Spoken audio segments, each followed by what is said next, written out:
Hello and welcome to English Made Simple Canada. I am so happy you are here today. In this episode, we are going to talk about a very important and sometimes scary step in your language journey: how to learn English in public. Maybe you have studied English in a classroom or on an app. You know the words, you know the grammar. But when you think about speaking to a real person, you feel nervous. This is a very common feeling. Today, we will learn how to take what you know from the classroom into the real world. We will make it simple, safe, and maybe even fun. First, let's talk about that feeling: fear. It's the number one thing that stops us from speaking. You might worry, what if I make a mistake? Or what if they don't understand my accent? Please, listen to me carefully. It is okay to make mistakes. Mistakes are proof that you are trying.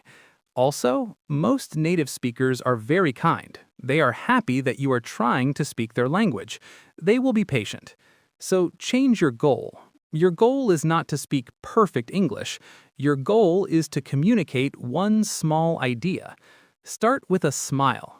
A smile is friendly in every language and makes everything easier.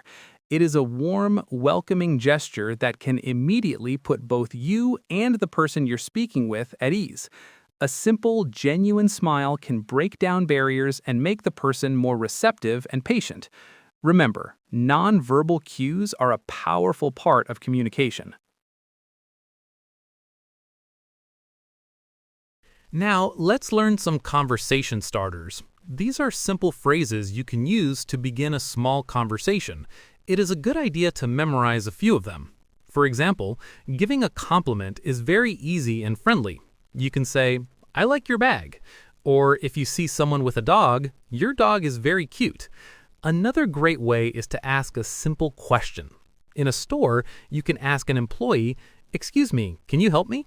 On the street, you can ask, "Sorry, do you know where the post office is?" These are low-pressure ways to start talking. Practice saying them at home so you feel confident when you go out. Okay, where can you practice? The world is your classroom. Let's start with a café.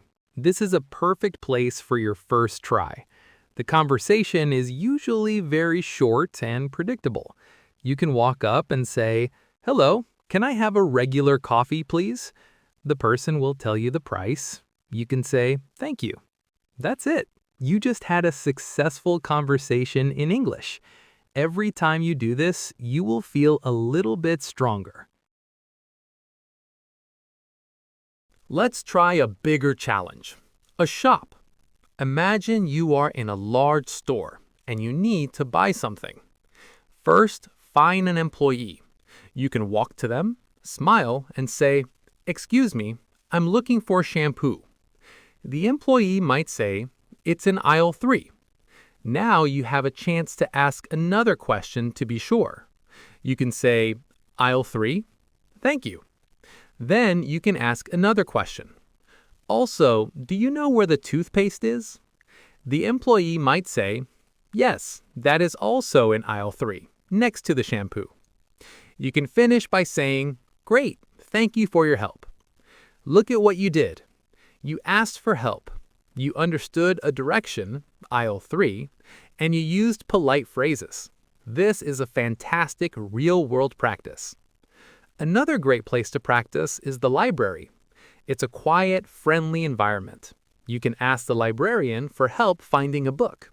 For instance, "Hello, can you help me find books about learning to cook?"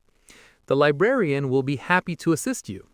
This is another low-pressure way to have a meaningful conversation and get comfortable speaking English.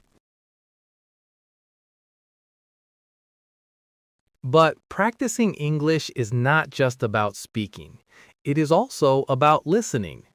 When you are in public, use your ears. Sit in a park or on a bus and just listen to the people around you. What words do they use? How do they greet each other? How does the language sound? This is called passive learning. You are learning without the pressure of speaking. Listening helps you understand the natural rhythm of English. It prepares you for your own conversations. One more tip. Use technology. Your smartphone can be a powerful tool. Before you go into a store, you can use a translation app to look up keywords. For example, if you need to buy batteries, you can check the word and even listen to the pronunciation. You can also use your phone to practice. Record your voice saying your conversation starters. Listen to yourself. Does it sound clear? This is a private way to practice and build confidence before you even leave your house. It helps you get used to the sound of your own voice speaking English, which is an important step. You can also use language learning apps that have speaking exercises. Many apps now use voice recognition to give you feedback on your pronunciation. This is like having a private tutor in your pocket. So embrace technology.